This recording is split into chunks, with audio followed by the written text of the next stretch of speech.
TheFaculty, science fiction horror movie released in 1998 that takes the Invasion of the Body Snatchers style of alien invasion movie and gives it a Generation X makeover, with it being set in a high school.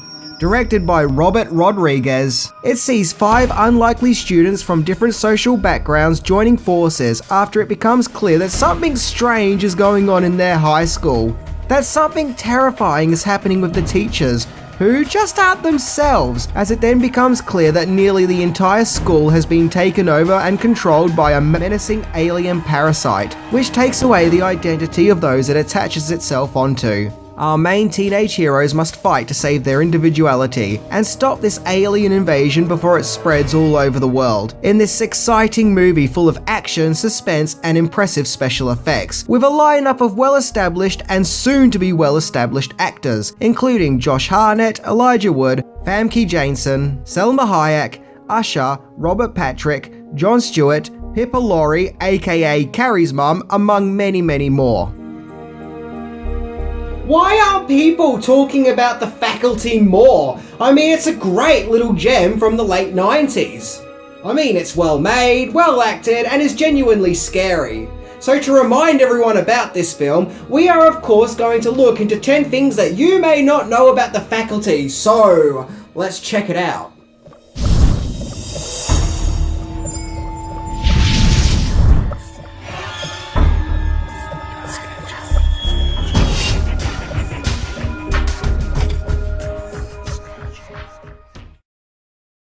I think something's taking over our school. Body Snatchers is a story somebody made up. How do you know there's not a conspiracy? Look, maybe the X-Files is right. Number 10. The movie exists thanks to Scream.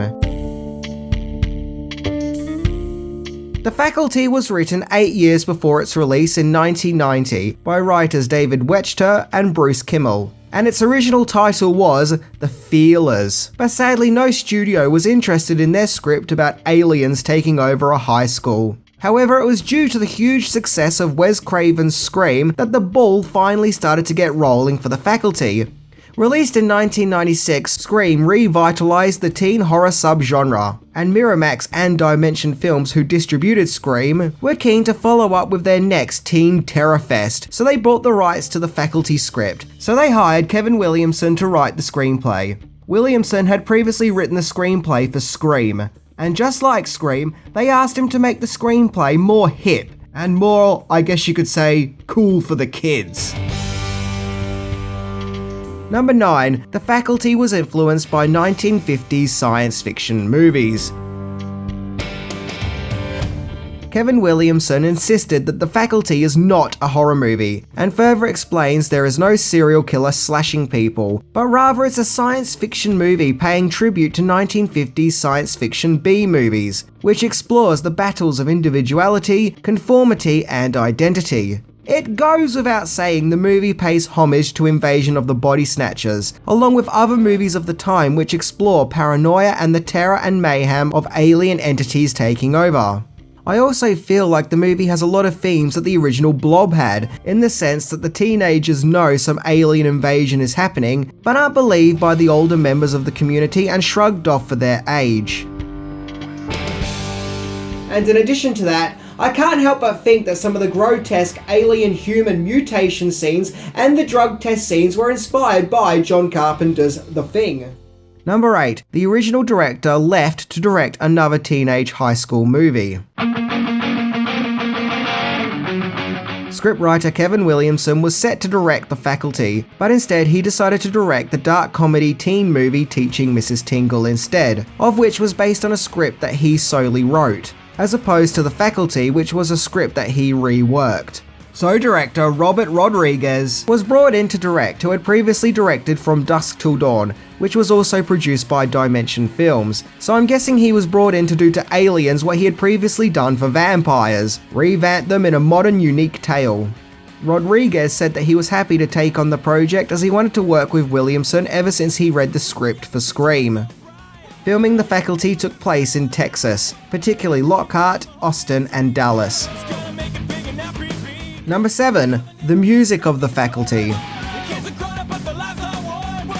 Considering The Faculty was something of a follow-up to the success of Scream, it would make sense that Scream composer Marco Beltrami would come on board to compose The Faculty. And he creates an interesting score that builds up on fear and tension, and the theme often sounds otherworldly and creates a feeling like you're being watched and you just know that something isn't right, while also being able to sound hip with late 90s coolness.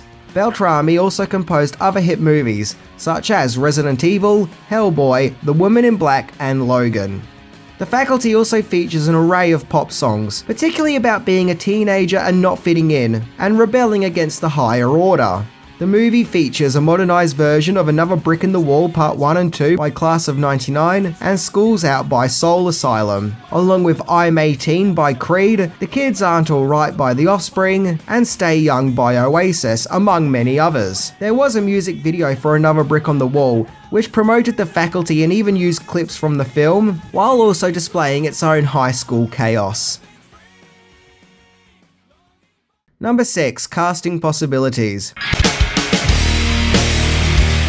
Without a doubt, The Faculty has a huge lineup of interesting actors from many different genres, from Elijah Wood, who at that stage was a 90s child star, to Robert Patrick, who was most well known for playing the T-1000 in Terminator 2, to Shooter McGavin, aka Christopher McDonald, to Bond villainess Famke Janssen, to Selma Hayek, who previously played an exotic dancer vampire in From Dusk Till Dawn, who was now a teacher with a cold.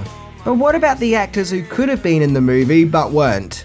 Jessica Alba auditioned for the part of Delilah, but never got the role. The studio really wanted Charisma Carpenter for the Delilah role, but she turned it down because she felt it was too similar to the Cordelia character she played in Buffy the Vampire Slayer. Speaking of Buffy the Vampire Slayer, Sarah Michelle Gellar was also offered to star in The Faculty but turned it down. The part of Delilah went to Jordana Brewster, who would go on to appear in the Fast and Furious movies. X-Files star Gillian Anderson was offered the role of Principal Valerie Drake, but the part went to Bebe Neuwirth, whom at the time had previously played the auntie in Jumanji. Number 5. Adding humour.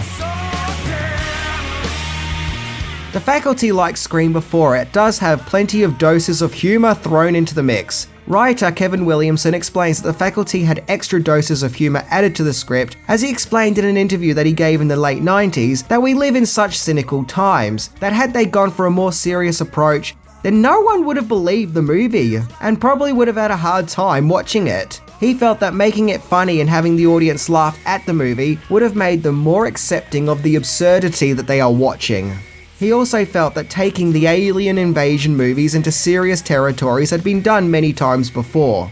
So he wanted to do something different, and make The Faculty a quote, "wink wink, we know we should be laughing at it" style of a movie. Number 4. The Breakfast Club Theory. There is a theory that each of the main protagonist teenagers represents specific teenage archetypes as seen in The Breakfast Club, a formation of characters who are completely different from one another and wouldn't normally get along. Zeke is a representation of the rebellious John, who is a law unto his own. Stokes is a representation of the Allison character, in that she's shy, alienated, and doesn't quite fit in. Delilah is Claire, the stuck-up popular girl. Stan is the Andrew character, in that he's the cool but arrogant jock. And Casey is the Brian character, the awkward nerdy one who no one likes but actually has great intelligence and wisdom. The theory also explains that this is a clue that the Mary Beth character is secretly the alien threat, as she doesn't represent any of the teenage archetypes seen in The Breakfast Club, and is way too happy and cheery, in contrast to the other characters' problems and teenage angst. Oh, that and she claims to be from Atlanta when she clearly has a southern accent. That and actress Laura Harris is actually Canadian. Yep, we got into full Inception mode here. Number 3. Elijah Wood auditioned for Lord of the Rings while making The Faculty. If it wasn't for The Faculty, then we may not know Peter Jackson's Lord of the Rings trilogy as we know it, with Elijah Wood as Frodo Baggins. It was while making The Faculty that film critic Harry Knowles visited the set and approached Wood and told him that Peter Jackson was making a film series based on the Lord of the Rings books and that he should audition for the part of Frodo.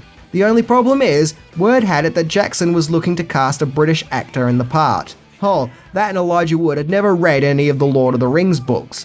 But nevertheless, it was while filming The Faculty that Wood filmed his audition and sent it to Jackson, and as we all know, he would get the part. Yep, Elijah Wood has come a long way since the days of telling Marty McFly that's like a baby's toy. Number 2, Christmas Invasion. Of all days, The Faculty was released Christmas Day 1998, which is an interesting and bold move on the account that it's not the least bit Christmassy. Unless you're one of those people who thinks nothing screams Christmas more than horrific aliens taking over a school? Who knows, you might be. So I guess you could say because of its release date, The Faculty is technically a Christmas movie. Weird, huh? Who would have thought? Upon its release, it made $40 million on a $15 million budget, so it doubled back its money, but debuted at number 5 in the box office. It had tough competition that month, also being released with other successful movies, such as Shakespeare in Love, The Thin Red Line, The Prince of Egypt, Star Trek Insurrection, and that weird Psycho remake of which I still can't figure out why it was made. Down here in hot and sweaty Australia, we wouldn't see the release of The Faculty till February 1999, and even writing this episode is tricky, as I keep wanting to say that it came out in 1999. The Faculty, as with fellow late 90s teen horror movie The Craft, has gone on to become a cult classic, where in modern years people have become more observational to the movie's strengths, along with its themes of identity and paranoia. Number 1, Missing Characters. The Faculty had a character who was removed from the final film. The character was called Venus and was played by Kidada Jones, who incidentally is the daughter of Quincy Jones. The Venus character showed up in early trailers of the movie, only to then just be seen in the background in one scene in the final film. This isn't the first time a character has been removed from a teen horror movie, namely The Lost Boys, which came out 11 years earlier, which removed a character called Maria from the final film. Also, The Faculty's posters and other promotional material was interesting too, as they feature the main cast of young actors, except for the character Stan, who was played by Sean Hadosey, whom had been vetoed from the cast on the poster despite being a main character. Instead, he was replaced by the Gabe character, who was played by Usher, a character who wasn't one of the main teens and only has a brief role in the film. I can only imagine this was done to capitalise on the increasing popularity of Usher, but hey, that's just a guess. However, I do remember watching The Faculty for the first time and being disappointed that Usher wasn't in the movie that much, as he was such a prominent part of the poster. As for the Venus character, who knows, maybe one day we will see a Venus cut of the movie, which would be interesting to see for, if anything, sheer curiosity. The Faculty is a great movie, and I'm really glad it's gone on to become a cult classic. I liked it when I very first saw it, and I still like it as much now. But it seriously deserves more love, so if you haven't seen it, please definitely check it out. If horror movie scares and gore are your thing, then you won't be disappointed. Anyway, I'm Minty, and I'm glad I finally reviewed The Faculty because I always wanted to do that. Get it? Like what the aliens say in the movie? Alright, see ya!